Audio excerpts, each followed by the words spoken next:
This channel does not promote or promotion any illegal activities. All content provided by this channel is meant only for educational purpose only.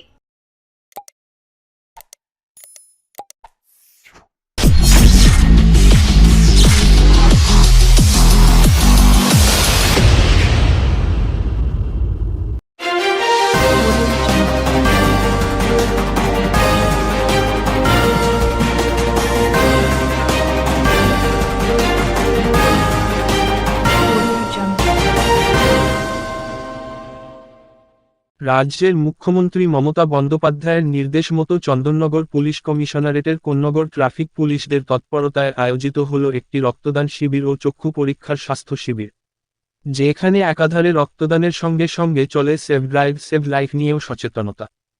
Chandannagar police commissioner Amit P জাভালগির উপস্থিতিতে আয়োজিত হয় অনুষ্ঠান, যেখানে helmet না পরা কিছু বাইক আরোহীদের হাতে তুলে দেওয়া হয় হেলমেট। একই সঙ্গে সেভ ড্রাইভ সেভ লাইফ নিয়ে সচেতনতা করার জন্য একটি বাইক র্যালি ও একটি সুসজ্জিত ট্যাবলো বার করা হয় পুলিশের তরফে।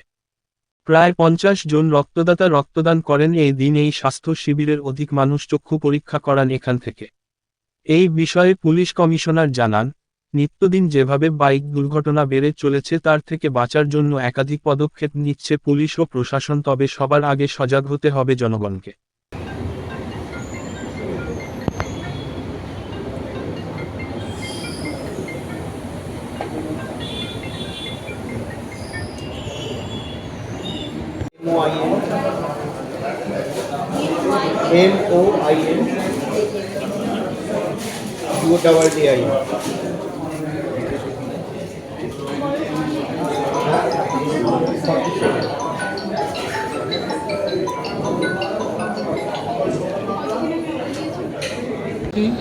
অন্যান্য কাজে যে এখানকার একটা ক্রাইম রিভিউ করব বলে ইতিমধ্যে টিআই উত্তরপাড়া উনি আমাকে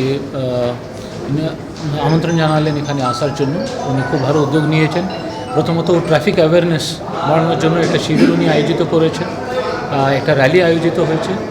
এছাড়া রক্তদান শিবির যে উৎসর্গ যে আমাদের প্রোগ্রাম আছে সেই প্রোগ্রাম অনুযায়ী এখানে রক্তদানের ব্যবস্থা করা হয়েছে। অনেক লোক পার্টিসিপেট করছেন, পুলিশও রক্ত দেবে। এছাড়া আমরা যারা বয়স্ক লোক, যারা নিরীহ লোক, ওদেরকে আমরা একটা মেডিকেল ক্যাম্পের আয়োজিত করেছি। এই সমস্ত প্রোগ্রাম আয়োজিত করার জন্য আমি উত্তরপাড়া ট্রাফিক গার্ডকে, উত্তরপাড়া থানাকে আমি অভিনন্দন জানাচ্ছি। আন্ডারএজ কাউকে বাইক বা টোটো কাউকে চালাতে দেবেন না, আমাদের মাধ্যমে কি মেসেজ দেবেন? হ্যাঁ, ব্যাপারটা হচ্ছে কি আমি দেখছি কি সবথেকে জেলায় সবথেকে ক্ষতি হয় বা সবথেকে বেশি লোক প্রাণ হারান অ্যাক্সিডেন্টে।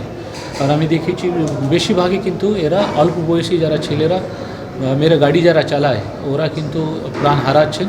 সবথেকে বেশি ক্ষতি হচ্ছে ওদের পরিবারকে। প্রত্যেকের লাইসেন্সিং এজ আছে, ইররেসপেক্টিভ কী গাড়ি চালাচ্ছেন একটা লাইসেন্সিং এজ আছে, ভালো ট্রেনিং নিয়ে ওরা লাইসেন্স অর্জন করেন বা নেন, তারপরে গাড়ি চালানোর পারমিশন দেওয়া হয়। আমরা দেখেছি কি যারা টোটো চালায়, যারা অটো চালায়, যারা বাইক চালায়, খুব অল্প বয়সী ছেলেরা কিন্তু এই বাইক নিয়ে বেরোয় আর সেটা অ্যাক্সিডেন্টে প্রাণ হারিয়ে ফেলেন। সেই জন্য আমরা একটা উদ্যোগ নিয়েছি, যারা অল্প বয়সী আছে আমরা মিশন মোটভাবে ওদেরকে আমরা অ্যাকশন নেব। উদ্দেশ্য একটাই, কিন্তু ওদের প্রাণ বাঁচানো যাবে, রাস্তাগুলোকে সেফ রাখা হয়। আর আমাদের উদ্দেশ্য আছে সেফ ড্রাইভ সেভ লাইফ, সেই উদ্দেশ্য নিয়ে আমরা এই অ্যাকশনটা নেব। স্যার একটা